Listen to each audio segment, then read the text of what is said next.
UP में फिर bulldozer action से मचा हड़कंप। मिट्टी में मिल रहे भूमाफिया। योगी का बुलडोजर लगातार यूपी में गरज रहा है और भूमाफियाओं को मिट्टी में मिलाया जा रहा है।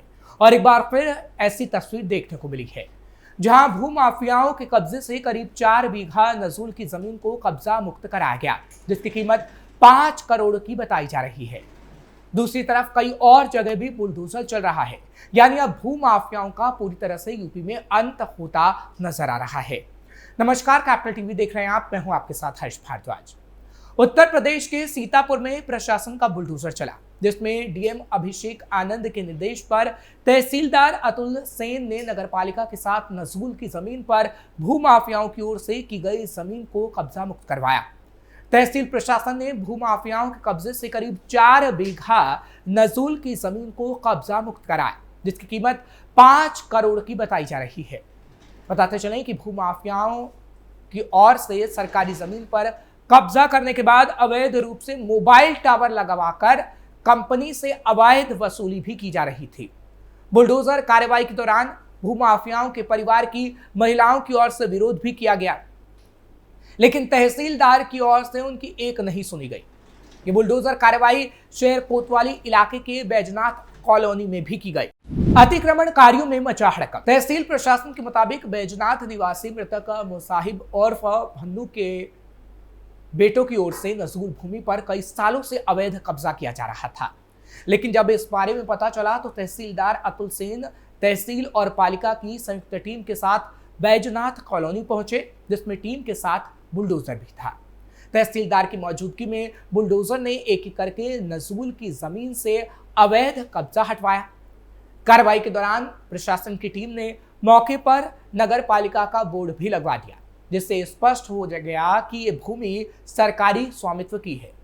तहसीलदार अतुल सेन ने कहा कि नजूल की लगभग 4 बीघा से ज्यादा भूमि को खाली करा लिया गया है, जिसकी बाजार मूल्य के मुताबिक अनुमानित कीमत लगभग 5 करोड़ रुपए है। प्रशासन की इस कार्रवाई से अतिक्रमणकारियों में हड़कंप मचा हुआ है। माफिया अतुल राय की संपत्तियां भी जब्त। वहीं दूसरी तरफ हमने देखा कि किस तरीके से प्रवर्तन निदेशालय यानी ईडी ने माफिया और घोसी के पूर्व सांसद अतुल राय की 4 करोड़ से ज्यादा की संपत्ति को जब्त किया। ये संपत्ति अतुल राय और जितेंद्र सापरा के स्वामित्व वाली messrs spectrum infra services private limited द्वारा खरीदी गई थी, जिसमें दिल्ली का एक आवासीय अपार्टमेंट, वाराणसी के 3 आवासीय भूखंड और गाजीपुर की 2 कृषि योग्य भूमि शामिल थे। बता दें कि जितेंद्र सापरा माफिया मुख्तार अंसारी का करीबी था। ईडी की इस कार्रवाई से मुख्तार और अतुल राय के आपराधिक गठजोड़ का भी खुलासा हुआ।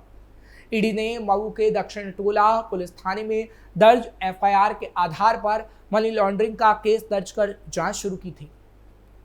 जांच में पाया गया कि मुख्तार के परिजनों के स्वामित्व वाली कंपनी मेसर्स विकास कंस्ट्रक्शन ने मऊ के रैनी गांव में स्थित सरकारी जमीन पर कब्जा कर गोदाम बनाकर भारतीय खाद्य निगम को किराए पर दिया था। इससे करीब कंपनी को 15 करोड़ से ज्यादा रुपए का किराया मिला था। मुख्तार के ससुर के बैंक खातों में जमा की गई रकम। वहीं गोदाम निर्माण के लिए नाबार्ड से सब्सिडी के रूप में 2 करोड़ 25 लाख रुपए अतिरिक्त मिले थे। विकास कंस्ट्रक्शन के पूर्व साझेदारों से करीब 3 करोड़ 10 लाख रुपए भी हड़पे थे। मुख्तार के साले आतिफ रजा ने एफसीआई से हैंडलिंग और परिवहन शुल्क के रूप में 7 करोड़ 5 लाख रुपए भी हासिल किए थे। इस तरह उन्होंने करीब 27 करोड़ 72 लाख रुपए अर्जित किए। जांच से पता चला कि विकास कंस्ट्रक्शन ने 8 करोड़ 49 लाख रुपए मुख्तार के ससुर की company Aagaz project and engineering private limited और messrs Inizio network solution private limited के बैंक खातों में जमा की गई थी। दोनों कंपनियां मुख्तार अंसारी और उनके परिजनों और करीबियों की थी। बाद में पूर्व सांसद अतुल राय के स्वामित्व वाली कंपनियां messrs Kusum vision infra private limited, messrs spectrum infra services private limited और messrs Kusum construction and telecom services के बैंक खातों में रकम भेजी गई। विकास कंस्ट्रक्शन, आतिफ रजा, आगाज प्रोडक्शन एंड इंजीनियरिंग और इनिजियो नेटवर्क सॉल्यूशन से जितेंद्र सापरा और उनके परिवार के सदस्यों के बैंक खातों में 1 करोड़ रुपए भेजे गए, जिसका उपयोग संपत्तियों को खरीदने के लिए किया गया था। ईडी इस मामले में अब तक 6 करोड़ 40 लाख रुपए की संपत्तियों को जब्त कर चुका है। दरअसल 2017 में जब योगी सीएम चुने गए थे तब पक्ष विपक्ष दोनों और संशय और जिज्ञासा के सुर थे, लेकिन आलोचना और सवालों के बीच योगी ने दृढ़ता से उस एजेंडे पर फोकस किया जिसे बीजेपी ने चुनाव में जनता के सामने पेश किया था। इसमें कानून व्यवस्था को लेकर यूपी के परसेप्शन को बदलने की चुनौती भी। लगातार हो रहा तगड़ा एक्शन। हालांकि योगी सरकार का एक्शन लगातार जारी है। इस महीने जिस तरह से कार्रवाई देखने को मिल रही है, ठीक ऐसे ही पिछले महीने भी कार्रवाई देखने को मिली थी। आपको याद होगा, अमेठी के मुसाफिर खाना तहसील के इंदरिया गांव में प्रशासन ने अवैध कब्जे के खिलाफ एक्शन लिया था।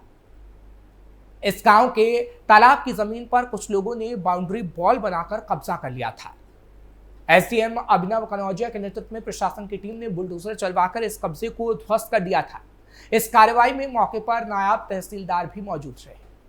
खास बात यह है कि इस कब्जे में ग्राम प्रधान के पति का नाम भी सामने आया, जिन्होंने तालाब की जमीन पर बाउंड्री वॉल बनाकर कब्जा किया था। प्रशासन ने साफ कर दिया कि अवैध कब्जों को किसी भी सूरत में बर्दाश्त नहीं किया जाएगा। इस कार्रवाई से इलाके में हड़कंप मच गया था। वहीं स्थानीय लोगों का कहना है कि ऐसी कार्रवाई से सरकारी जमीन को बचाने में मदद मिलती है। इसके अलावा प्रयागराज में भी अवैध कब्जों और प्लॉटिंग के खिलाफ प्रशासन का बुलडोजर गरजा था। नैनी के जोन नंबर 4 में 40 बीघा जमीन पर कुछ लोगों ने बिना अनुमति के प्लॉटिंग करी थी। प्रयागराज विकास प्राधिकरण यानी पीडीए ने इस मामले में सख्ती दिखाते हुए बुलडोजर से पूरी अवैध प्लॉटिंग को निस्तनाबूद कर दिया था। पीडीए की प्रवर्तन टीम ने पहले कब्जाधारियों को नोटिस जारी किया था, लेकिन जब कोई जवाब नहीं मिला तो बुलडोजर एक्शन शुरू कर दिया गया। भूमाफियाओं में मची खलबली। हालांकि जब लगातार बुलडोजर की कार्रवाई हो रही है तब भूमाफियाओं में खलबली मच गई है। प्रशासन ने साफ संदेश दिया है कि सरकारी जमीन या बिना अनुमति की प्लॉटिंग पर कोई ढील नहीं दी जाएगी। अब लोग प्रशासन की सख्ती की तारीफ कर रहे हैं, लेकिन कुछ का कहना है कि ऐसी कार्रवाइयों को और तेजी से किया जाना चाहिए। कैसे होती है बुलडोजर की कार्रवाई? सबसे पहले अपराध से अर्जित संपत्ति की बात करते हैं। जब किसी व्यक्ति पर गैंगस्टर एक्ट का मुकदमा दर्ज होता है तो उस मुकदमे में गैंगस्टर अधिनियम के 14(1) के तहत संपत्ति जब्ती करने की कार्रवाई की जाती है। इसमें आरोपी के ऊपर दर्ज हुए पहले मुकदमे के बाद से अर्जित की गई पूरी संपत्ति अपराध से अर्जित संपत्ति मानी जाती है। यानी माना जाता है कि उस व्यक्ति ने यह संपत्ति अपराध से बनाई है, जिसे गैर कानूनी मानकर जब्त किया जाता है। दूसरी संपत्ति सरकारी जमीन को कब्जा कर बनाई जाती है। उस सरकारी जमीन को खाली कराने के लिए उस इमारत का ध्वस्तीकरण किया जाता है, जिसे स्थानीय प्रशासन या विकास प्राधिकरण के द्वारा चिन्हित कर कराया जाता है। ये भी सरकारी जमीन है और इस पर बनी इमारत अवैध है, जिसको बुलडोजर से गिरा दिया जाता है। तीसरी उस संपत्ति पर बुलडोजर चलता है जो स्थानीय विकास प्राधिकरण या नगर निगम के द्वारा बिना नक्शा पास करवाए बनाई जाती है।